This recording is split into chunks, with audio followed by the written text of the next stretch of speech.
Hi, I am a procurement manager at MGS. I report directly to the business development manager and general manager.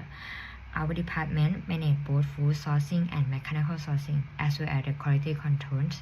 My main role is to oversee the sourcing strategy, control cost, budget, and inventory, and also monitor KPI.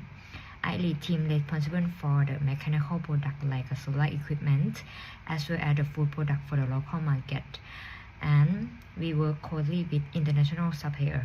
For every item we source, we compare quality, price, and lead time. We also coordinate with sales and back office team to ensure smooth order flow. On the QC side, we monitor inspection results and claims. Each sourcing in the team has clear responsibility, but collaborate often.